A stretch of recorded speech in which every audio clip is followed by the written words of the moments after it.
Hello friends. आज का मेरा टॉपिक वास्तुशास्त्र में नाड़ी चक्रम है। नाड़ी के मिलान से ग्रह और ग्रहपति के बीच में कैसा संबंध होगा, ग्रह की लाइफ जो लाइफ है वो आयु कितनी होगी, इसका मिलान करते हैं और ये नक्षत्र से किया जाता है। तो नाड़ी चक्र चलिए पढ़ते हैं।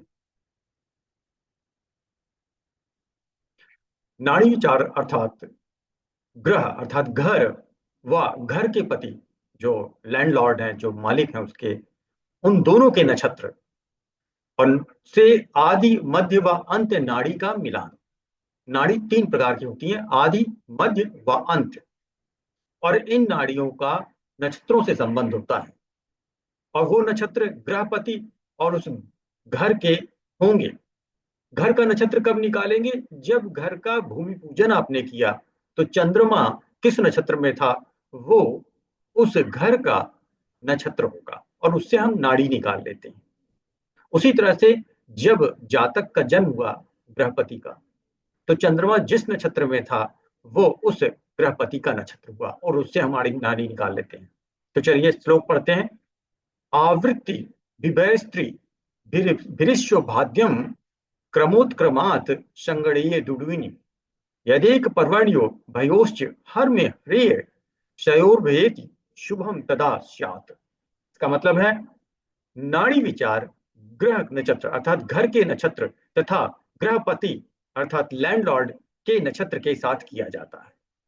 ग्रह तथा ग्रहपति की आदि मध्य व अंत्य में से कोई एक नाड़ी पड़ जाए तो उत्तम होता है, पर एक समान नहीं होना चाहिए। नाड़ी विचार में नक्षत्रों का क्रम सर्पाकार चलता है, याद रखिए। नाड़ी विचार में नक्षत्रों का क्रम सर्पाकार चलता है। जन्म नक्षत्र इसके लिए लैंडलॉर्ड के लिए जो ग्रहपति है, और जमीन के लिए किस क्या होगा? भूमि पूजन उसका जन्म नक्षत्र होगा। तो जन्म नक्षत्र के आधार पर उनकी नाड़ियों का वर्गीकरण किया जाता है। तो जब आपने भूमि पूजन किया तो चंद्रमा जिस नक्षत्र में है वो उस घर का नक्षत्र हो गया, और जन्म के समय ग्रहपति का चंद्रमा जिस नक्षत्र में होता हुआ था वो ग्रहपति का नक्षत्र हो गया। तो उससे हम वर्गीकरण करते हैं नाड़ियों का। नक्षत्रों को तीन भागों में बांटा जाता है, आदि मध्य तथा अंत्य नाड़ी। ग्रह तथा ग्रहपति की एक नाड़ी नहीं होनी चाहिए, नहीं तो अशुभ हो जाता है, फिर आप उस घर में नहीं रह सकते। तो हम कैसे नाड़ी बनाते हैं, निकालते हैं, ये देख लीजिए। आपने आदि मध्य अंत तीन नाम लिखे, ये नाड़ियों के नाम है, आदि मध्य अंत।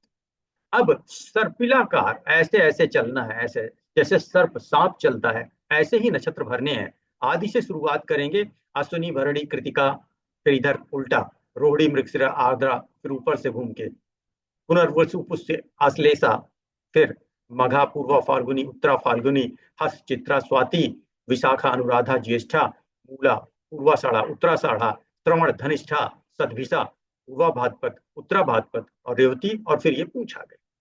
तो नक्षत्रों को जब इस तरह से भर देते हैं तो याद करने की जरूरत ही नहीं कि आदि मध्य और अंत में कौन कौन से नक्षत्र आएंगे। अब तो आपको पता है कि हमें वर्टिकल लाइन आदि से शुरुआत करना है, पहले ऐसे वर्टिकल भरना है, फिर उल्टा भरना है, फिर सीधा भरना है, फिर उल्टा भरना है, और इस तरह से ये पूरा कंप्लीट हो जाएगा।